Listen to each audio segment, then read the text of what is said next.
Hey, it's Mike with TechPB, and today we're going to show you how to take apart and service the regulator on the Azodin Zenith and also on the Azodin Chaos. Now, before we start this, the Azodin paintball guns use metric Allen keys, so if you don't have a set of metric Allen keys, don't try to use the standard Allen keys. You're just going to end up stripping the screws out. So get yourself a set of metric Allen keys. We'll bring the camera in closer here and we'll get started. Okay, the first thing you want to do is obviously make sure that your gun doesn't have any air. So let's go ahead and turn the gun on.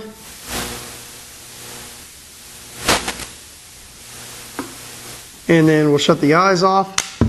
And let's just make sure the gun doesn't have any air. Okay, no air in the gun.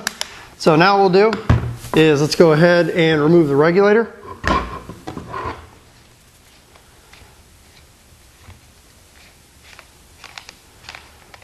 It's actually a very, very easy regulator to take apart, and it actually kind of reminds me a lot of the like the Hyper 2 design, the Dye Hyper 2. It's very similar to that. Now what you're going to do is there's a set screw here on the back of the regulator, a very small set screw, and it's the only one on the entire body. So let's go ahead and remove the set screw. It's just above the swivel collar. So remove the set screw. And then once we have the set screw removed, we can now start to unscrew the bottom part of the regulator. It's probably the hardest step in the whole thing. So out comes the bottom part of the regulator. Out will drop your piston spring. And now you can go ahead and remove your swivel. So I'll start lining these parts up. And then now what you want to do is with your Allen key, just simply press down on the piston. And it should drop right out. So there's your piston. And now over here in the piston seat, set that there, is going to roll around. With the piston seat, just go ahead and unscrew the adjustment nut.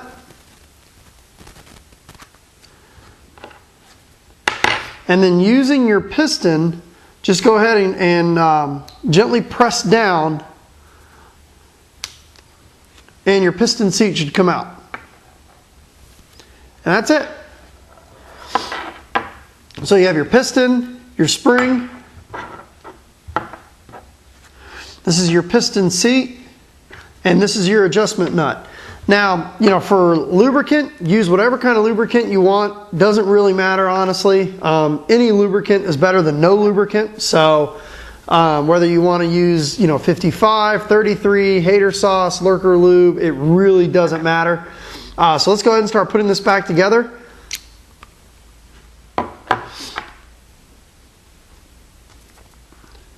And basically all I'm doing here is just lubricating it. Now you always want to take the piston. You're going to see the piston has a brass side, and the piston has the seat side, which is that little piece of, I don't know if that's silicone or Teflon, that little, that seal right here. You want to push this back into the bottom part of the body with the seal part facing up. So the seal part is facing up. Let's go ahead and press that back into the bottom here. Okay, press that up until it stops. Let's go ahead and take a little bit more of our lubricant. For this video, I'm just using the hater sauce marmalade. It works good for regulator lubricant.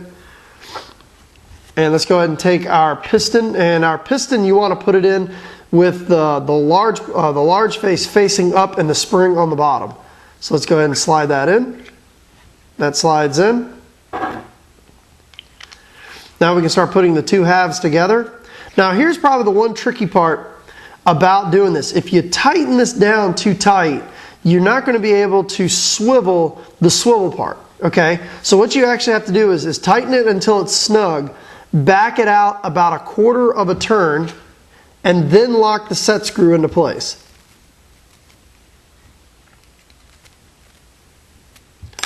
And then just make sure that your swivel here can swivel, which it does. Now with the adjustment screw, the important thing to remember with the Azodin regulators is just like the Dye regulator, if you screw it, the screw all the way in, you shut off the air pressure. As you start to back it out, you increase the pressure. So probably a good starting point would be, pushing it until about it's snug. Don't go any further until it's snug, because if you keep torquing it down, you're going to damage that reg seat. Push it down until it's snug, and then back it out about 4 turns. 2, 3, 4. That's a really good place to start on the gun, and obviously you're going to want to take it to a chronograph and test the gun out and see how it's shooting. Now basically all we're going to do is let's go ahead and screw it back onto the gun.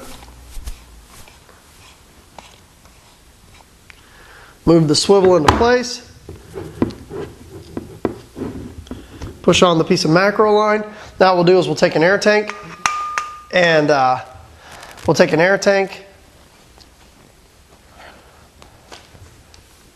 and turn it on. Like I said, this is the same regulator that's on the Blitz, and it's the same regulator that's on the Zenith. Very easy to take apart. So obviously we don't hear any leaks. Let's go ahead and test it. Seems to shoot fine. And that's about it. So that is how you take apart the Azodin regulator, which is found on the Zenith and also on the Azodin Blitz. Thank you.